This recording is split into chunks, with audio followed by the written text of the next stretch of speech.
Hello and welcome, ladies and gentlemen, to a Premier League presentation. I'm Blaze. We're going to be bringing you guys a game between Empire and Radical Online Extremists. This is a best of 3 series. It's going to be really interesting here to kick us off. I myself am Blaze. I'm going to be joined with co-caster Blightwind. How's it going, man?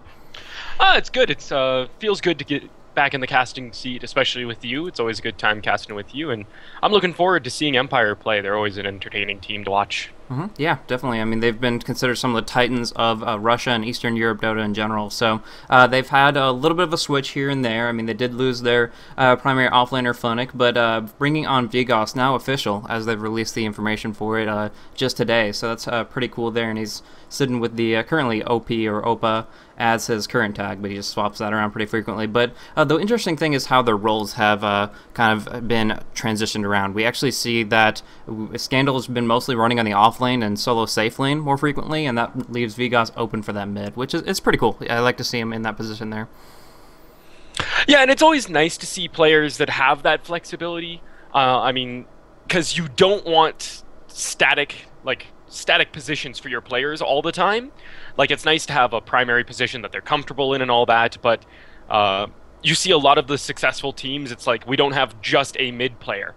We have someone who likes to play mid, but if we get a certain composition, we'll throw somebody else mid, we'll throw somebody else in the off lane, just to help mix things up. Similar to how you don't want lanes that are easily predictable because of your picks, you don't want roles to be easily predictable as well.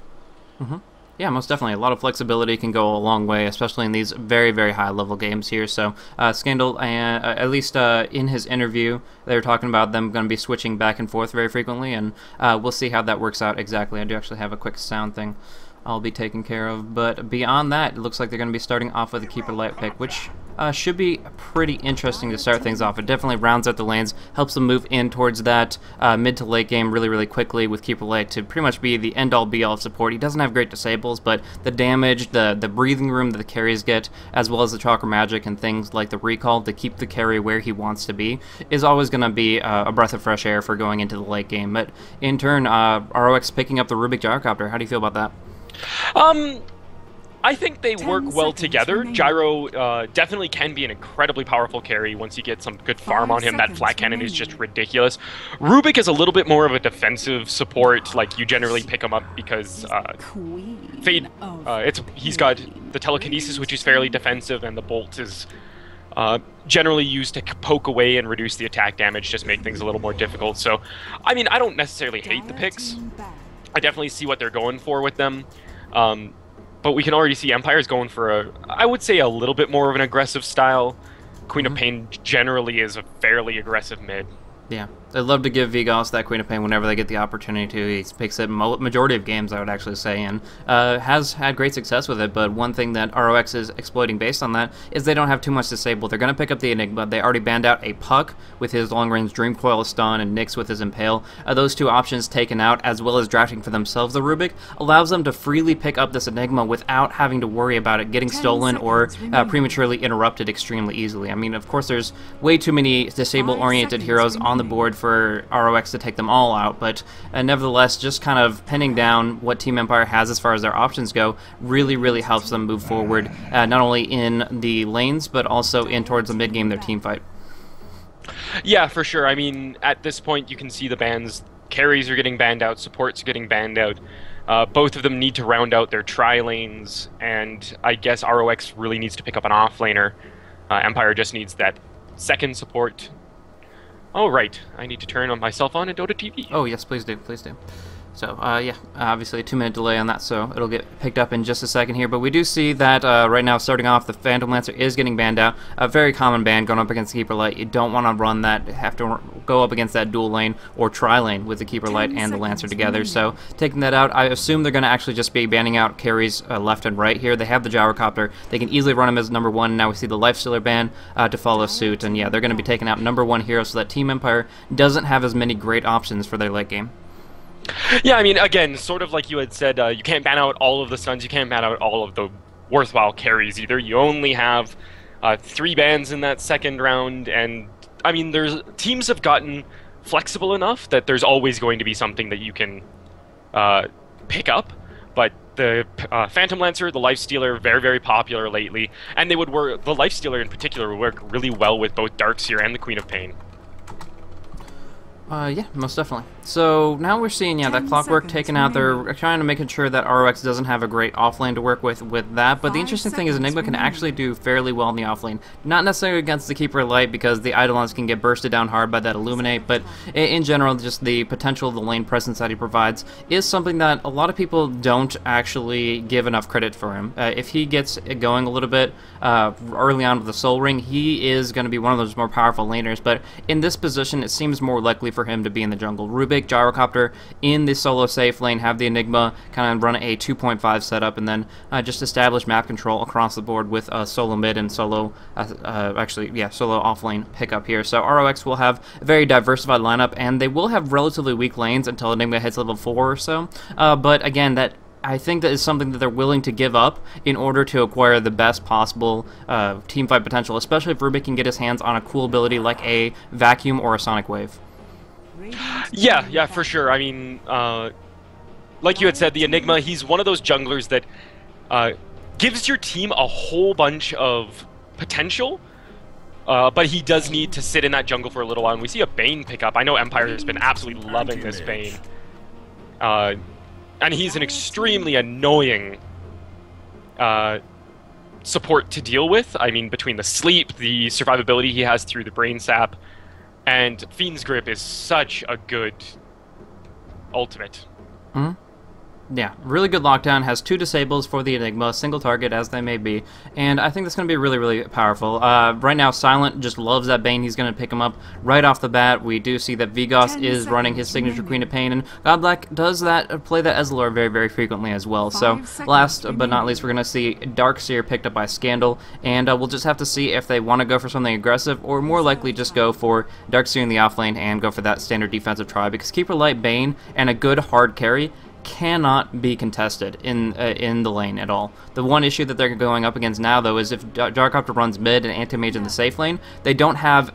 It's going to be harder to go in that late game potential. Even with a Luna, she's a great carry in general, and Keeper Light's going to set her up to move in towards some big items very, very quickly, but it's hard to do it alone. If the Anti-Mage and Gyrocopter start getting some kills, start getting some farm that's out of control, then Empire really needs to go and just go for 5-man Dota against that kind of setup there.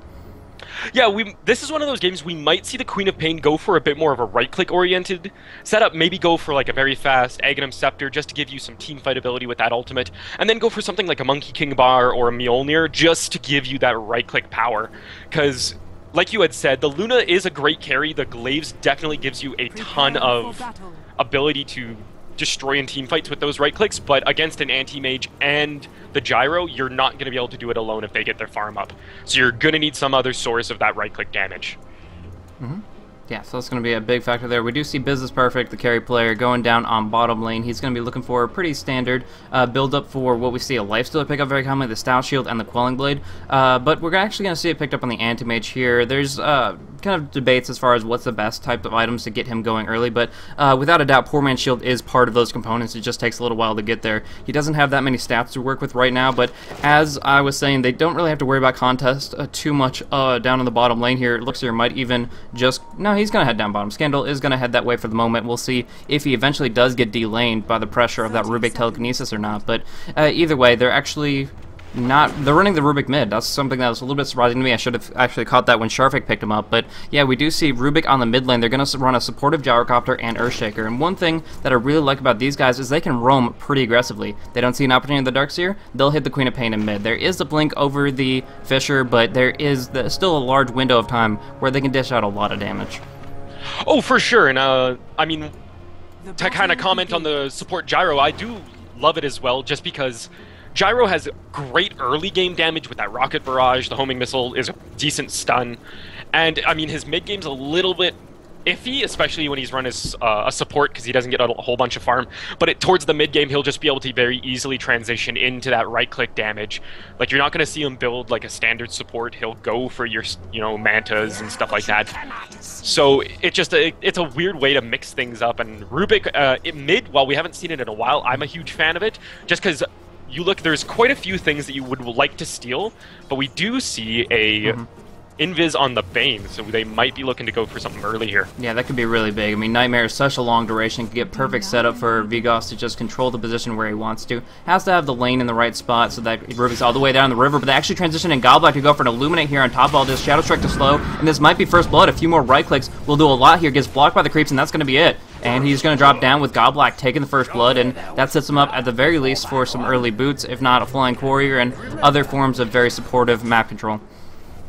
Yeah, I mean, a lot of people say that you should try and give the kills to your carries, but early kills on the support's great to get that fast chicken. Like, as we see now, it's instantly up. Get some fast early wards out, get boots, allows them to roam around a lot earlier. And in a sense, it gives your carry more farm because you can create pressure elsewhere and allows them just to sit down. We actually see some cute play out of Dread and Yol. Yeah, kind of doing a little bit of buddy-buddy dual jungle here. Going for a double single pull. It does not really change too much as far as the Creequilibrium goes. It's not going to push out the wave unnecessarily or anything like that, but it also sets it up so that they can just farm multiple camps very, very quickly and get some nice experience, because Gyrocopter loves to get some bonus experience. If you can get that flat cannon up a bit, like you mentioned, the Rocket Barrage is great too. Call down, and his rather substantial stat gains. Even as a support, Dread can still dish out a lot of damage when we do break on in the mid-game, as long as he's going to find some independent experience. Yeah, and we see Scandal doing a fairly common thing as offlane Darkseer at this point, because a lot of teams, when they see the Darkseer, they figure that he's going to be running the offlane, so they will set up a tri-lane that will very easily hold him down. Like, you look, the Earthshaker and the homing missile will be able to hold him in place, so instead he's just going to go into the jungle. He can clear out small camps very, very easily, get himself a couple levels, then he has that higher level of Surge, and he'll be able to be a little bit more survivable once he actually goes to lane.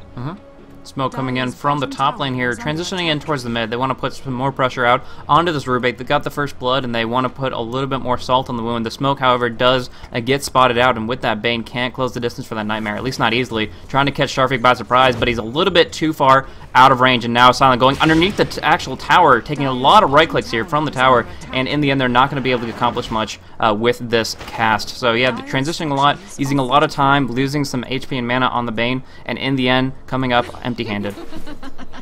And we see Enigma actually coming out very early for an Enigma and taking a very early tower. Those Eidolons are great for early push, especially if the lane's completely uncontested. We're actually going to see Goblack come down. Illuminate, great for shutting some of this down. Yeah, just trying to put out some pressure that way. We do see Silent kind of like just sneaking up the sides, trying to find a good flanking position with which to enact a little bit more aggression. But in general, I think the only response they really need, as long as Godblack has some good HP to work with, once he hits level 3, he can actually counter push very effectively, even against an Enigma with rank 2 Eidolons and Soul Ring. He can still try to make sure the tier 2 tower is going to be safe at the very least. I mean, they have tons of counter push, really. Scream, Ion Chill, the Illuminate, and even the Luna's Moonglaves can really set them up to make sure that they're going to be safe in the long term as far as towers go. But we do see on mid, Sharfik taking a lot of right clicks here. I don't know if it's enough damage to... I think it will be, actually. Yeah, one more right click and the damage over time effect will spell his demise, giving Queen of Pain even more of an advantage on this mid lane. Now jumping up to 405 experience per minute. Vigos doing so well right now. Yeah, and this, I mean, for Empire, this is exactly what they want. Queen of Pain, like I had said, very, very aggressive mid. You want to get that fast level 6, and then she's going to be roaming around just blowing people up.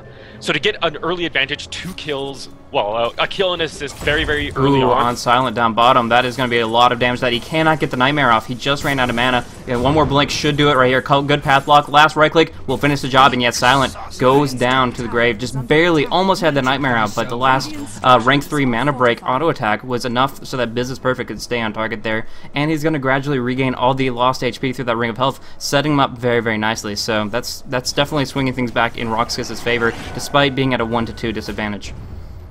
Oh, for sure, and I mean, it's one of those things that, alright, our Rubik's died a couple times, but our anti-mage is getting free farm.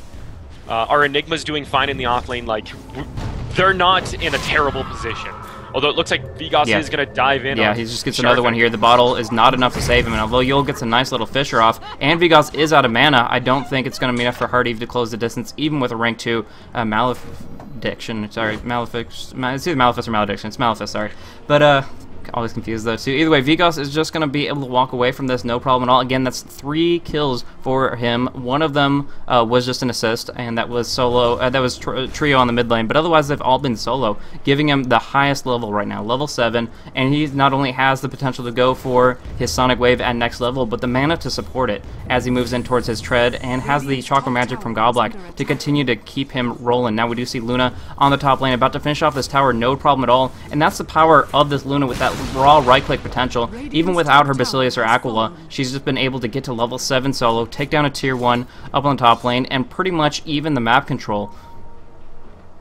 Oh yeah, I mean, they've done a decent job. Again, Empire's in a healthy position as well. Vigos is getting the kills he needs, and they've pretty much been ignoring Blow, just sitting up on that Luna.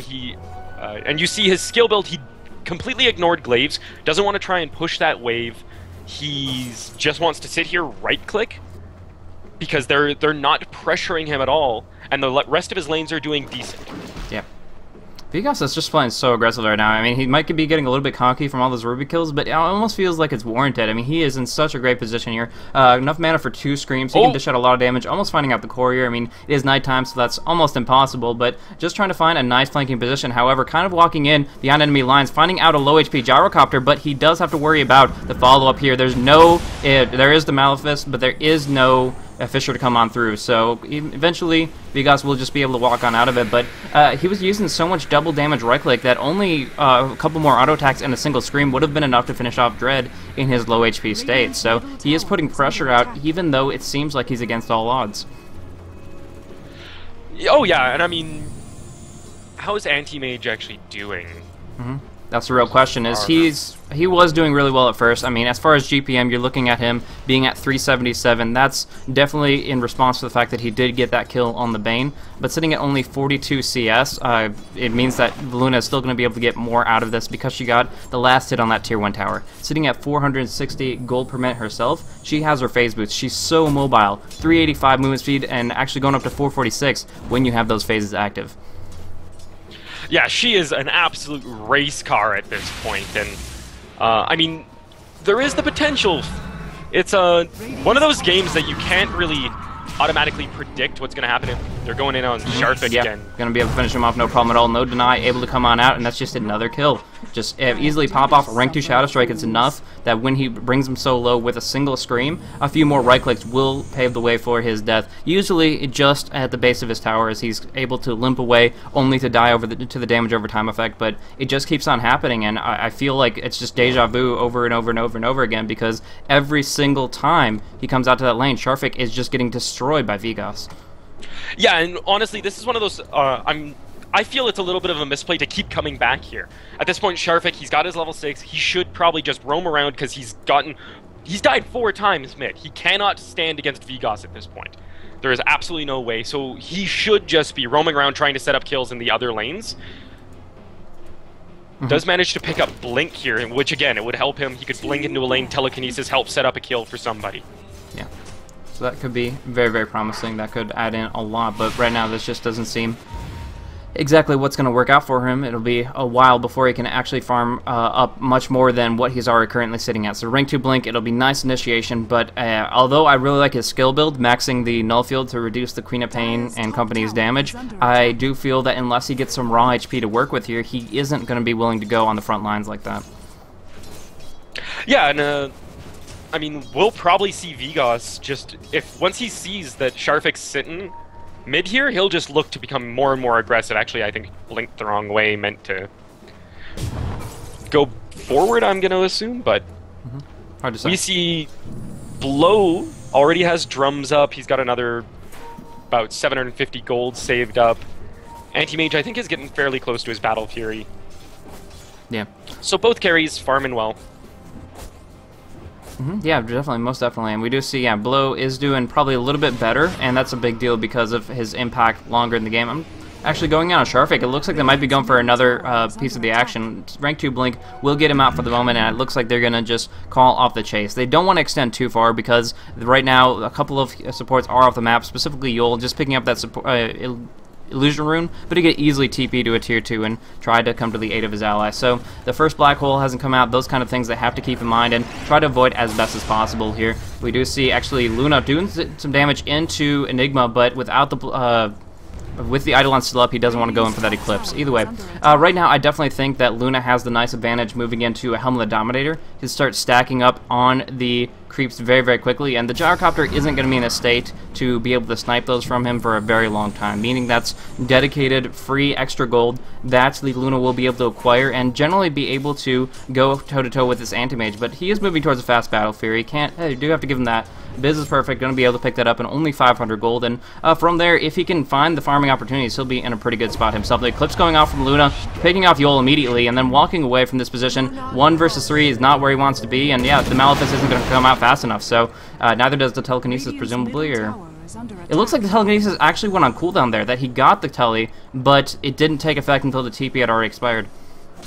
Yeah, it's, I think, one of those cute things where he got lifted while he was back in base, and just some weird mechanics interaction.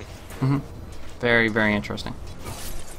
So, what are your thoughts so far? After this Battle Fury gets picked up by the Anti-Mage and the Luna gets her Helm of the Dominator, who do you think is going to be the faster farmer? Who do you think is going to be able to make more of an impact on the mid-game?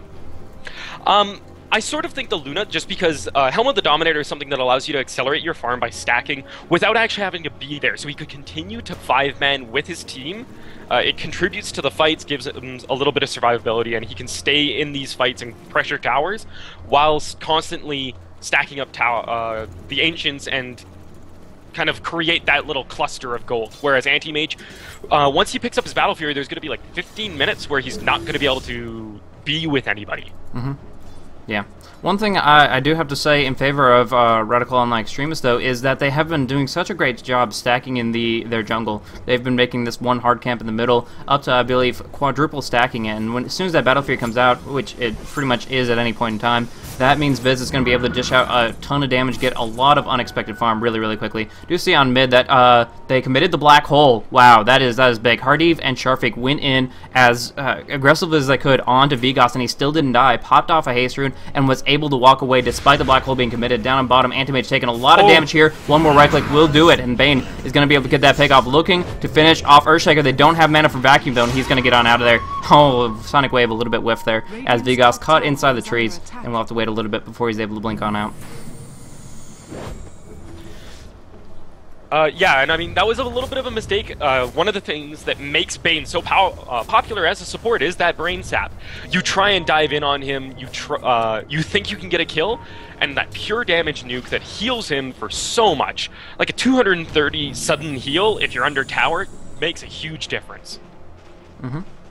Absolutely. So that's going to be a really, really big impact. We do see Mechanism being picked up for both supports here, but it's going to be... Actually, he's finished up on the Enigma, so he's doing pretty well there. It looks like the Darkseer is just a couple hundred gold shy of that, but they do want to change that. They want to put pressure on this tower, and Blow Your Brain being recalled down here to set up that damage really, really quickly. Timing it very nicely with the Eclipse, which presumably should be rank 2, though obviously he might have a skill point saved up, I don't know. Either way, what we're seeing is that the tier 1 is going to drop quickly, and like I said, that Mechanism is going to be available very shortly as a result of that.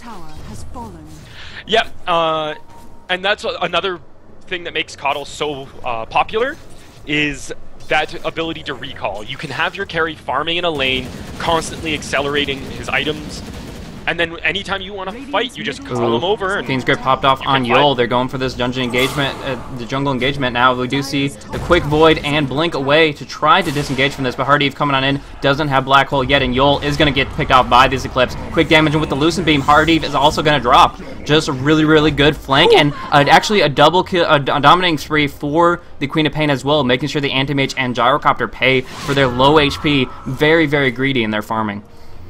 Yeah, Vigos snuck in behind, managed to get a Scream, and I don't think he used Sonic Wave. No, it's only got like 20 seconds, so he used it quite a while ago. But it's one of those things, they have such powerful ability to dive. It's insane. Yeah. Most definitely. Once they found that minimal opportunity, the fact that they have these observer wards here is just showing their willingness to have high presence on the map now rather than later. They want to make sure that although they let Briz just completely freely farm this Battle Fury, that he's not going to be able to make much out of it, that he's not going to be able to increase his GPM just because he picked up a farm item, because as long as they go for pickoffs or at least force him off the jungle, they're going to be in a great spot to just turn things around and find opportunities like that where Gyrocopter and Anti-Mage are greedily farming at 20% HP. Now we do see Silence with a cheeky little brain sap all the way around. Now it does look like Vigos committed his ultimate to bring Rubik that low in the first place. Now Silent doesn't have really too much of a chance of TPing out of here, so he's just going to commit to the fight, but with Luna at his back, there's really only so much that can be accomplished here. Big Eclipse, or sorry, Lucent Beam to start things off, but Dread does quite a bit of damage with that burst. Now we do see Bang coming on out. Nice Nightmare, nice Brain Sap, and with the Queen of Pain's Scream, they're going to be able to finish off almost all these heroes here. Now Hardy does have that black hole, but doesn't want to have to use it in desperation. The mech keeps him up for a bit, but the Lucent Beam will finish it off, and vacuuming back Sharpik as well. It might be enough for Scandal to finish this off well. The Telekinesis does come out, but that's only so much, and they're going to be able to pick up everybody here. Every single person up on the top lane. Anti-Mage is the only survivor, and he's the one just farming away, and now they call good game. Do you feel this was warranted in this circumstance? I think so. Honestly, I will say that I think it was good, just because, like you had said, the Anti-Mage picking up a Battle Fury, you kind of rely on having a certain amount of map control, and being able to create that pressure so that Anti-Mage can go for 10-15 minutes and just farm away, right-click in the jungle, do his thing, but you need 4 people that are strong enough to survive on their own. And as it stands now, Empire was so far ahead, Vigos was leagues ahead of everyone else, so they couldn't. If they tried to 4v5, it would just result in constant pain and tearing down of towers, so the Anti-Mage wouldn't actually be able to sit there and farm. Yeah, definitely.